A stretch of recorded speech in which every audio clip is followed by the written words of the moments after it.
Alhamdulillahi, saboda laluran da ya ba da uzurin rashin lafiya mun je gidan kuma na haɗa su da shi. Alhamdulillah ya fito, an yi shimfiɗa a farafadan gida, muka zauna a barandan shi kuma na isar masa da saƙo cewa wayannan da yake gani bakinsa ne, amma sun zo cibiyan awai, sun zo wajen mai martaba sarkin awai, sun sanar da shi cewa su bakinsa ne saboda bisa ga alkawari da suka yi da shi.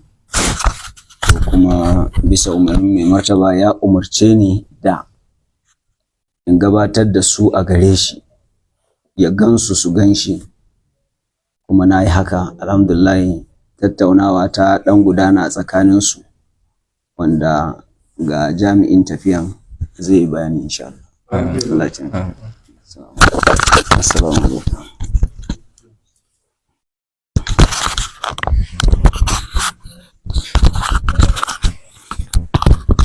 أعوذ بالله من الشيطان الرجيم. بسم الله الرحمن الرحيم، والصلاة والسلام على أسعد النبيين وأشرف المرسلين نبينا محمد وعلى آله وصحبه وسلم. مرتبة muna godiya sosai, muna ƙara godiya, sannan bayan sallama irin ta addinin musulunci, assalamu alaikum wa rahmatullahi wa barakatuh. Kamar yanda ɗazu sanda muka zo mun yi bayani dalilin makasudin zuwan mu wannan gari na Awe, mun ɗauko bayani tiryan cewa alhamdulillahi wannan bawan Allah shi ɗan anti shi ya dinga tahaddi, wato ya dinga ƙalubale ba so ɗaya ba ba so biyu ba akan duk mutumin da bai yadda cewa komai Allah bane, to shi ya zo su tattauna da shi, zai kare ƙur'anan wa hadisan kamar yadda yake faɗa kenan.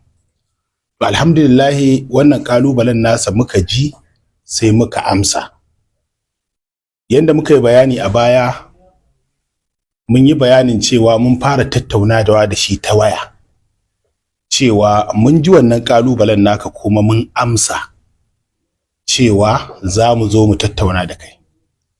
Mun ba shi dama ya zo Kaduna, ya ce shi ba zai zo nan ba don mu haɗu a tsakiya.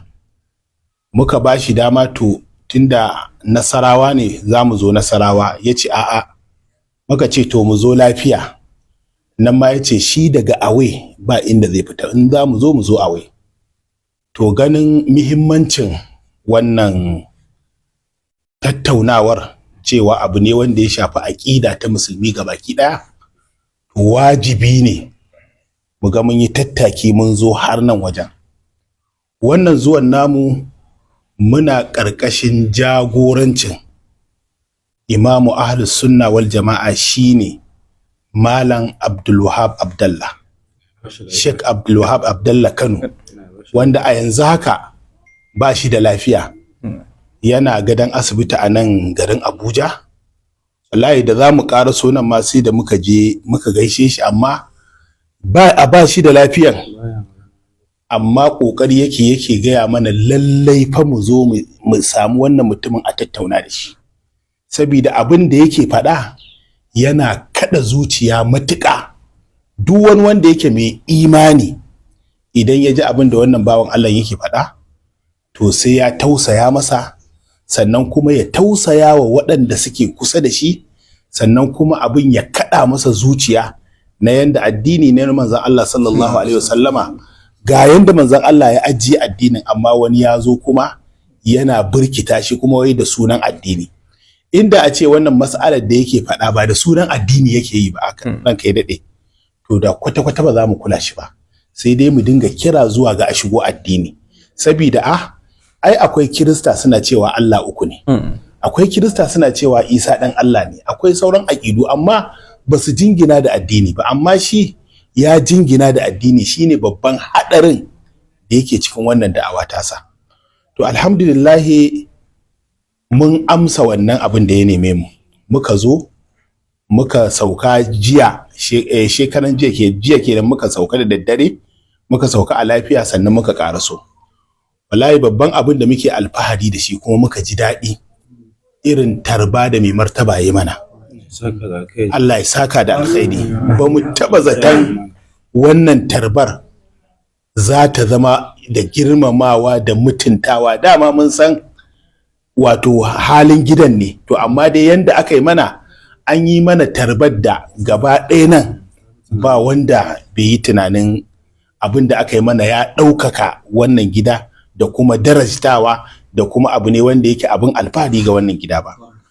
To daɗin da muka ji sai muka samu labarai wasu daga wajen mai martaba, wanda ɗazi ya fara ba mu labaran na yanda yunƙuri da wannan masarauta ta yi na ƙoƙarin daƙile wannan da'awa ɗin da kuma ƙoƙarin zama da shi a nuna masa wannan abin na ɗin ya kawo dalili.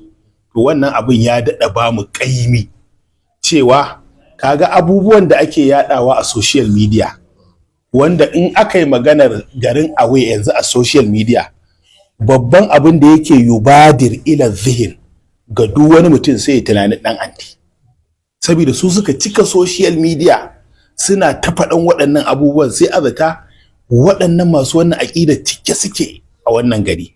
Haka in ya zo irin maulidin nan, in yana yaɗawa, kai sai ka gazata gama ɗaya garin kusan rabi irin wannan aƙidan ne da su. Sai da muka zo muka ga abubuwan ba haka suke ba. Ko yanzu da muka shiga wajensa, gaskiya abin ya bamu mamaki sosai, kuma wannan yana daga cikin ƙoƙarin da mai martaba ya mana, ya sa muka je wajen nasa muka tattauna da shi. To alhamdulillahi yanzu da muka je muka tattauna da shi, ga liman ya gabatar da mu, bayan liman ya gabatar, duk abin da muka faɗa na nema da ya yi da kuma amsawa da muka yi, ba abin da ya musa, ya tabbatar da cewa mun nema kuma ya amsa. Amma wasu abubuwa ya kawo yanzu wanda kuma yake so ya laɓe da su, amma dai a yanzu haka ya ba da kwana 2 kuma muna sauraron sa in ya tuntubi, kamar yana bayani akan cewa shi yana kokarin ya tuntubi magabatansa, wai yana da magabata waɗanda suke abin nan, wanda kuma mu a sanin mu a tattaunawa da muka yi da shi an ɗauko maganar magabata, ya ce a'a shi zai zauna da mu. Sannan kuma akwai abubuwa da ya kawo wanda yake ganin cewa an aikata kaza ko an yi kaza, to waɗannan abubuwan duk a baya ne mun warware waɗannan abubuwa, cewa wani ya fito ya zage shi, wannan duk cikin mu nan babu wanda ya zage shi a cikin nan. Kuma tun farkon tattaunawar mun fara yin ta bisa ga girmama juna tsakaninmu, na ƙoƙarin dai a zauna a tattauna, tunda shi yana ganin yana da hujja, kuma yace hujjan nan a Qur'ani take, yace hujjan nan a hadisi take. To kaga mu muna da dalilai masu ƙarfi waɗanda za mu ɗauko masa ma asalin aƙidar a ina take, wataƙila bai san waɗannan dalilan ba.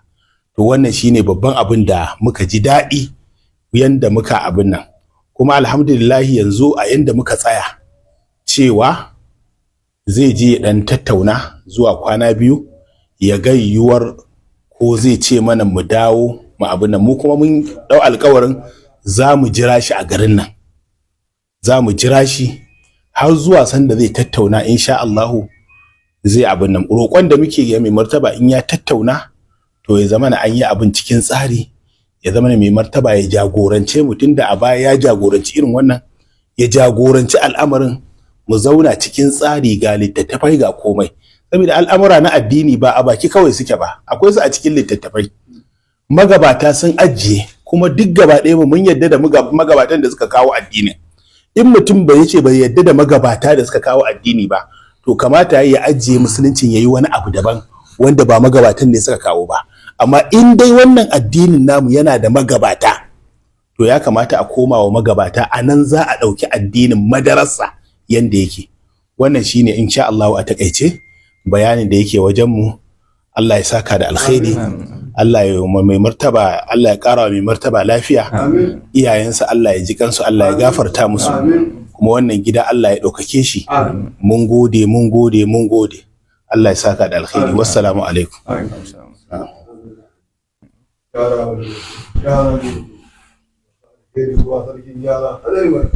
أعوذ بالله السميع العليم من الشيطان الرجيم والصلاة والسلام على من لا نبي بعده وبعد السلام عليكم ورحمة الله وبركاته. Godiya tabbatar sarki Allah mai kowa mai komai, muna gode masa baiwa na rayuwa da lafiya har zuwa wannan rana. Kamar yadda bayani ya gabata, ko da kuka sauko da wannan tunani, wannan manufa, godiya da muka yi na Allah na musamman shine da ya raya mu ganin wannan rana. Allah cikin ikonsa, Allah shaida ne, da malamai nan shaida ne, jama'an gari shaida ne, kuma abin ƙarin al'ajabi shine a nan zauren aka yi wannan abu. Zai kai shekara 3 na tsammani, zai kai shekara 3 baya. Shi wannan bawan Allah ɗanmu ne na gari, mun san shi ciki da waje, ya bijiro da wannan aƙidu wanda musulunci bai da shi ba. Ganin haka mu bai da shi ba, ya samu gayyato shi a nan zauren da malamai din ya kare wannan kiraye-kiraye da ke yi da gina musulunci. Hakan bai samu ba, ƙarshen ta ma a gabgaware mu ya nuna cewa shi bai yin wannan kiraye, kuma wannan ba daidai ba ne.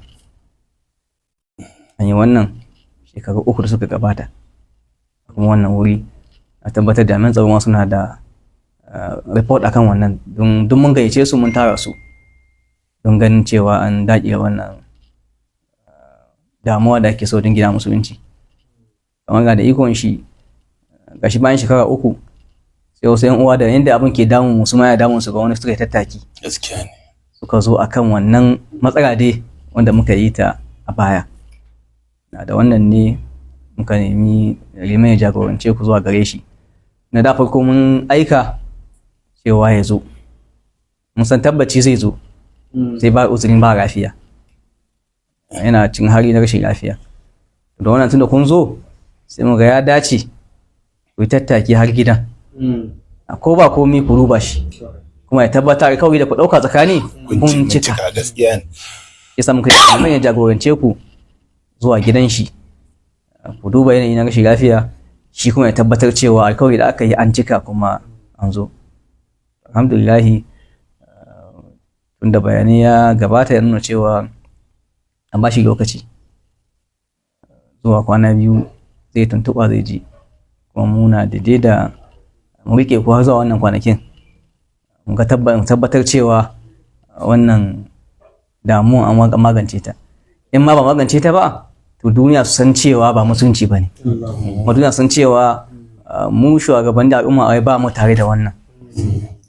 Mun ƙita shekara 3 baya, muna ƙinta, za mu ƙita kuma har abada, don ba musulunci ba ne, kuma ba za mu yi da shi ba.